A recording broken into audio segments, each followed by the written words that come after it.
Have you ever stood in front of the mirror and wondered what happened to my body? Maybe you notice the changes, the lines, the wrinkles, the way your body feels different than it used to.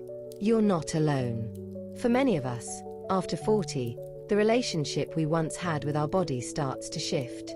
We might feel disconnected, critical, or even resentful toward ourselves. But what if I told you that there's an ancient path, a path rooted in Buddhist wisdom that can help you transform this struggle into self-love, acceptance, and gratitude? In today's video, we're going to explore how Buddhism offers powerful tools to not only help you accept your body as it is, but to love it deeply, with compassion and understanding. Stay with me until the end because we'll uncover practices that you can start today, practices that could completely change how you see yourself. Have you ever wondered what happens when you stop fighting your body and start truly listening to it? What if the very things you criticize the most about your body are the keys to unlocking a deeper spiritual connection? Keep watching, because what we're about to dive into might just change the way you look at yourself forever. Let's dive into one of the core teachings of Buddhism that directly impacts how we relate to our bodies, the concept of dukkha. In Buddhism, dukkha is often translated as suffering or dissatisfaction, but it's more than just the big moments of pain in life. It's the subtle, ongoing discomfort we feel from things not being exactly as we want them to be. When it comes to aging in our bodies, dukkha shows up in how we resist the natural process of aging, wishing our bodies were younger, fitter, or looked different. This resistance is where a lot of our suffering comes from. We resist the wrinkles, the sagging skin, the aches and pains, and instead of embracing the wisdom that aging brings, we focus on what's been lost. But here's the good news: dukkha isn't the end of the story. Buddhism also offers us the path to liberation from suffering through mindfulness, acceptance, and compassion. Imagine looking in the mirror and feeling a deep sense of peace instead of frustration. Imagine moving through your day with gratitude for all that your body allows you to do, rather than criticizing it for not fitting an impossible ideal. This shift in perspective is possible, and it starts with understanding and embracing the Buddhist principle of impermanence, or anicca. Anicca teaches us that everything in life is constantly changing, including our bodies. This might sound scary at first. After all, we often cling to youth and vitality as if they're the only valuable aspects of life. But when we embrace anicca, we realize that there is beauty in every stage of life. Just as a tree changes with the seasons, our bodies change over time, and each phase has its own unique beauty and gifts to offer. Take a moment to reflect on this. When you look at a tree in the fall, do you criticize it for not having the bright green leaves of summer? Of course not. We appreciate the golden, red, and orange leaves for their beauty. The same is true for our bodies. As we age, we move into a new season of life, and there is beauty in the wisdom, experience, and resilience that we carry with us. One of the most powerful ways to shift your relationship with your body is through the practice of metta, or loving-kindness meditation. Metta is a foundational Buddhist practice where we generate feelings of love and compassion for ourselves and others. And when it comes to your body, this practice can be truly transformative. Let's try a short metta meditation together. If you're in a place where you can sit quietly, I invite you to close your eyes and place your hands gently over your heart. Take a deep breath in, and as you exhale, silently repeat the following phrases to yourself. May I be healthy. May I be at peace. May I love and appreciate my body. Repeat these phrases slowly, with intention. Notice how it feels to offer yourself this kindness. How often do we take the time to wish ourselves well? Especially when it comes to our bodies, we're so quick to criticize and so slow to offer gratitude. But with practice, this can change. This is one of the most beautiful aspects of Buddhist practice. It teaches us that change is always possible. No matter how long you've been at odds with your body, no matter how deep the self-criticism runs, you can start right now to cultivate a new, more compassionate relationship with yourself. Let's talk about another concept that's deeply intertwined with how we view our bodies: attachment. Buddhism teaches that attachment is one of the root causes of suffering. And when it comes to our bodies, we often become attached to a particular idea of how we should look or feel. Maybe we're attached to the way we looked in our 20s or 30s, and we feel disappointed when we don't measure up to that image anymore. This attachment creates suffering because it's based on a fixed idea of ourselves that doesn't allow for change. But here's the thing: change is inevitable. The body you had at 20 was beautiful, and the body you have at 40, 50, or 60 is beautiful too, in its own way. When we release our attachment to one particular version of ourselves, we free ourselves to appreciate who we are right now. Think about this for a moment. How would your life change if you let go of the need to look a certain way? How much energy would you free up if you stopped fighting against the natural changes in your body? This is the freedom that Buddhism offers us, the freedom to be fully present with ourselves as we are, without judgment. Now, let's talk about practical ways you can start to apply these Buddhist teachings to your daily life. One of the most accessible practices is mindful awareness of the body. This simply means paying attention to your body, how it feels, how it moves without judgment. Instead of looking in the mirror and immediately focusing on what you don't like, take a moment to feel into your body. Notice the sensations in your feet, your hands, your breath. What does it feel like to inhabit your body in this moment? You might be surprised at how much your experience of your body changes when you shift your focus from appearance to sensation. Your body is alive, it's dynamic, and it's constantly supporting you. By practicing mindful awareness, you can start to appreciate your body not for how it looks, but for all that it does. Let me share a personal story. I remember the first time I practiced mindful walking meditation, a form of mindfulness where you focus on the sensation of walking, step by step. At first, it felt strange. Why was I paying so much attention to something as simple as walking? But then, something shifted. I started to notice the miracle of movement, the way my feet connected with the ground, the way my body carried me effortlessly through space. For the first time in a long time, I felt deep gratitude for my legs, my feet, my entire body, not for how they looked, but for how they moved. This is the gift of mindfulness. It allows us to see our bodies not as objects to be perfected, but as living, breathing parts of ourselves that deserve our care and appreciation. Now, I want to take this a step further and introduce the concept of right intention, one of the steps on the Buddhist Noble Eightfold Path. Right intention means aligning your thoughts and actions with kindness, compassion, and wisdom. When applied to your body, this means setting the intention not to change or fix your body, but to care for it and honor it as it is. What would it look like for you to set an intention to love your body? Not just tolerate it, but truly love it. This might sound radical, especially in a culture that constantly tells us we need to improve or fix ourselves. But Buddhism teaches us that true peace and happiness come from within, not from external achievements or appearances. When we set the intention to love and care for our bodies, we are aligning ourselves with this deeper truth. Let's explore this further. How do we set this intention in a practical way? One simple practice is to begin each day with a moment of gratitude for your body.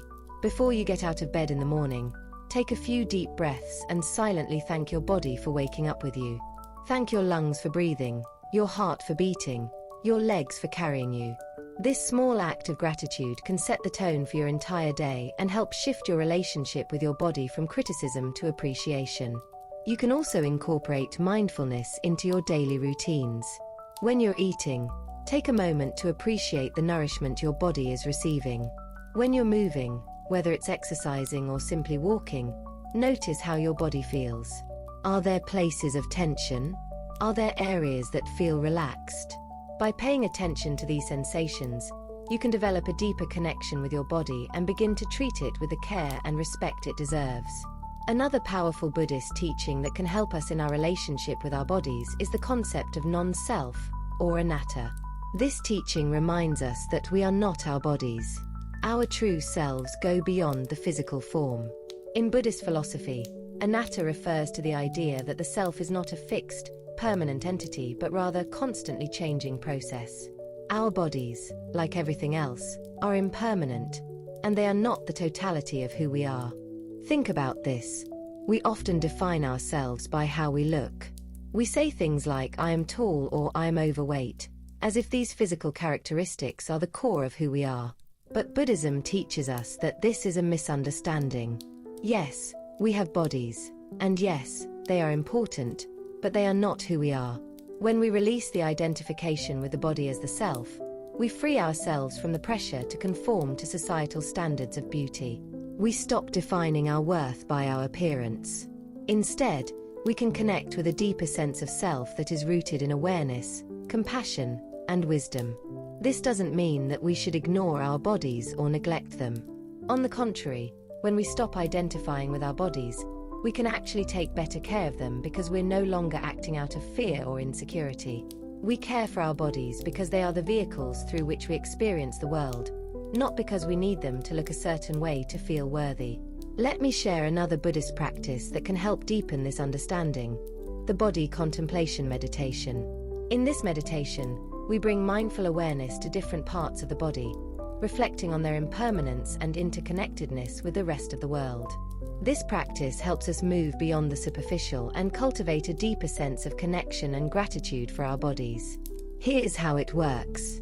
Start by sitting in a comfortable position and take a few deep breaths to center yourself. Then, bring your awareness to your head. Feel the sensations on your skin, the muscles in your face, the air moving in and out of your nose. As you breathe, reflect on how your head, like all parts of your body, is impermanent. It is constantly changing, from the cells regenerating to the hair growing and falling out. Next, move your awareness to your arms. Notice how your arms allow you to reach, to hold, to create. Reflect on how your arms are interconnected with the rest of the world. The food you eat nourishes your muscles. The air you breathe sustains your cells. Your body is not a separate, isolated entity, it is part of the larger web of life. Continue this process, moving through each part of your body, from your legs to your feet, and finally to your heart. As you bring awareness to your heart, reflect on how it has been beating continuously since the moment you were born. Your heart sustains your life, and yet you don't have to do anything to control it, just happens. How incredible is that? This practice not only helps us appreciate the miracle of our bodies, but it also reminds us of the impermanence of all things. By reflecting on the transient nature of our physical form, we can begin to release our attachment to the body as a source of identity and self-worth. Now, let's talk about how we can apply the Buddhist concept of equanimity to our relationship with our bodies. Equanimity is the quality of being calm, balanced, and at peace, no matter what is happening around us or within us. When it comes to our bodies, equanimity means finding peace with the changes that occur as we age. It's easy to become emotionally reactive when we notice a new wrinkle or an extra few pounds. Our culture teaches us that these changes are something to fear or fight against. But Buddhism offers a different perspective, one that encourages us to meet these changes with equanimity, rather than resistance. How do we cultivate equanimity in our relationship with our bodies? One way is by practicing non-judgmental awareness.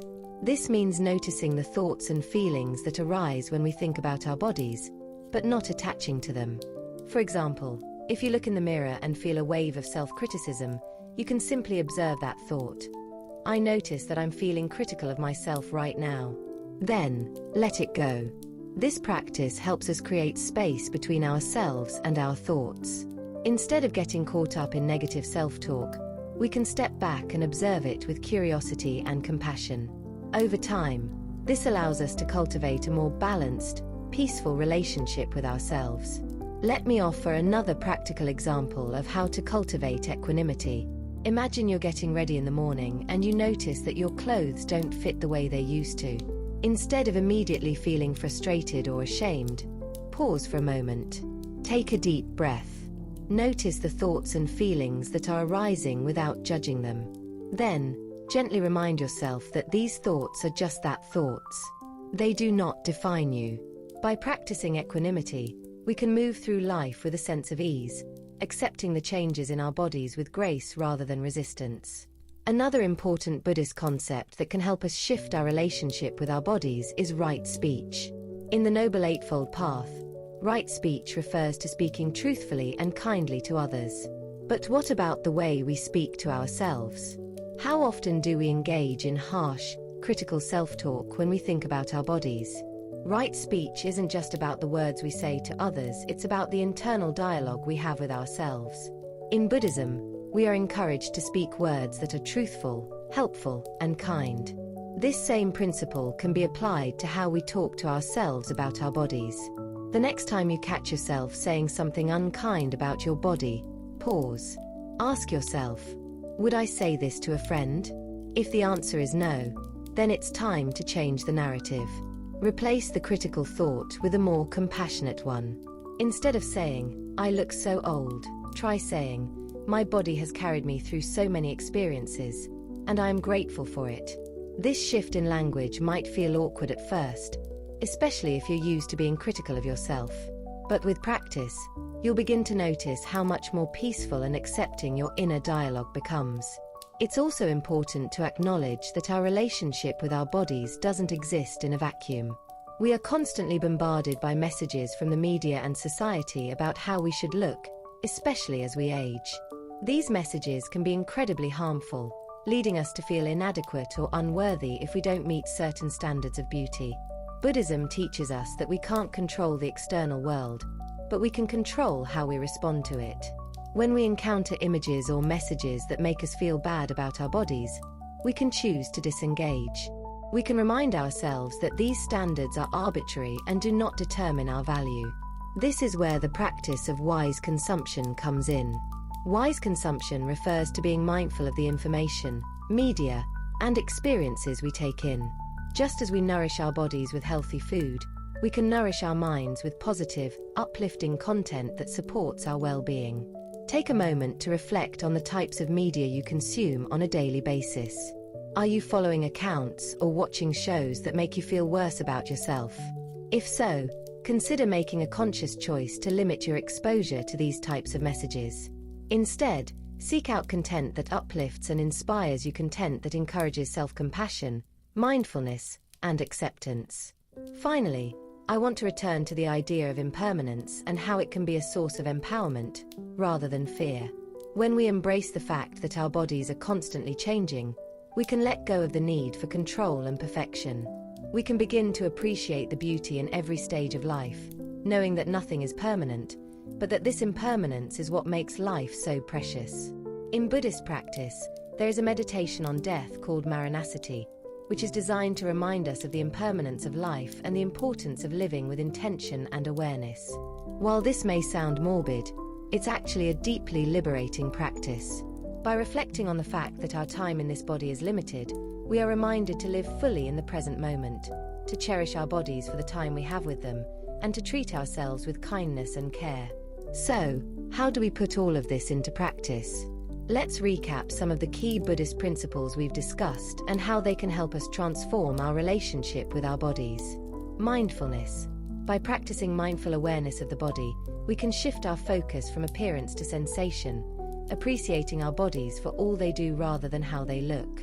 Metta, loving kindness. Through loving kindness meditation, we can cultivate a sense of compassion and gratitude for our bodies, offering ourselves the kindness we deserve. Right intention. By setting the intention to care for and honor our bodies rather than change or fix them, we align ourselves with the path of peace and self-acceptance. Equanimity. By practicing non-judgmental awareness, we can develop a balanced, peaceful relationship with our bodies, accepting the changes that come with age with grace. Right speech. By changing the way we talk to ourselves about our bodies, we can replace criticism with compassion and create a more positive inner dialogue. Wise consumption. By being mindful of the media and messages we consume, we can protect ourselves from harmful societal standards and focus on content that supports our well-being. As you move forward on this journey, I encourage you to practice these principles in your daily life. Notice how your relationship with your body begins to shift as you let go of the need for perfection and embrace the beauty of impermanence. Remember, your body is not a problem to be fixed, it is a precious vessel that carries you through life, worthy of love, care, and respect just as it is. Now that we've explored these powerful Buddhist teachings and practices, let's talk about what daily integration might look like. Many of us live busy, fast-paced lives, and the idea of transforming our relationship with our bodies through mindfulness or meditation may seem daunting. But here's the key: you don't need hours of practice every day to see real change. Small, consistent actions can have a profound impact over time. One practice you can start with is setting an intention every morning. When you wake up, before you even step out of bed, take a moment to breathe deeply and connect with your body. Set an intention for the day, something simple like, "Today, I will honor my body," or "Today, I will practice kindness toward myself." These few seconds of mindfulness can create a foundation for how you move through the rest of your day. Next, throughout your day, bring mindful awareness to your body in small ways. This could be as simple as paying attention to your breath while you're waiting in line at the grocery store, or noticing how your feet feel as they touch the ground when you walk. These moments of awareness help to ground you in the present moment and remind you that your body is more than an appearance. It's an active, living, breathing part of your life experience. You can also practice metta, loving kindness, meditation in bite-sized portions. You don't have to sit for 30 minutes at a time if that feels overwhelming. Even a minute or two of silently repeating phrases of compassion toward yourself can make a difference. When you find yourself being critical of your body, pause, take a deep breath, and offer yourself a simple phrase: "May I be at peace. May I love my body as it is." One of the most important things to remember is that this journey of healing your relationship with your body is a process. In Buddhism, the idea of the middle path teaches us that extremes, whether it's extreme self-criticism or the pursuit of unattainable perfection, lead to suffering. The middle path encourages us to find balance, to accept our imperfections, and to be patient with ourselves as we grow. There will be days when it feels easy to be kind to yourself, and there will be days when the old patterns of self-criticism resurface. Both are part of the journey. The key is to meet yourself where you are, with compassion and without judgment. Over time, the practice of mindfulness, loving kindness, and acceptance will become second nature, and you'll find that your relationship with your body becomes less about how it looks and more about how it feels, how it carries you through life, supports you, and allows you to experience the world. As we wrap up, I want to leave you with a final reflection. Imagine that you are at the end of your life, looking back on all of your experiences. What do you think you will remember most? Will it be the size of your waist or the wrinkles on your skin? Or will it be the moments when you laughed with loved ones, the times you felt the sun on your face, the walks you took through the park, or the meals you shared with friends? Our bodies are our vehicles for living, but they are not the sum total of who we are. Buddhism teaches us that true happiness and fulfillment come not from attachment to physical appearance, but from living with mindfulness, compassion, and acceptance. When we let go of the need for perfection and embrace the natural ebb and flow of life, we free ourselves to live fully and deeply. So, as you move forward on this path, I encourage you to approach your body with the same tenderness and care that you would offer to a dear friend. Treat it with love, appreciate all that it does for you, and remember that your body, like everything else in life, is impermanent. But within that impermanence lies the opportunity for growth, transformation, and deep peace. Thank you for joining me on this exploration of how Buddhist wisdom can help us heal our relationship with our bodies after 40. I hope you found these insights helpful and that you can begin incorporating some of these practices into your daily life. Remember, this journey is not about perfection. It's about progress, and every small step towards self-compassion is a victory. If you found value in today's video, please give it a thumbs up, subscribe for more content like this, and feel free to share your thoughts or questions in the comments below. I'd love to hear how you're practicing mindfulness and self-love in your own life. Together, we can create a community of support and encouragement as we all work toward a healthier, more compassionate relationship with our bodies. Thank you for watching, and may you find peace, acceptance, and joy on your path. Take care and see you in the next video.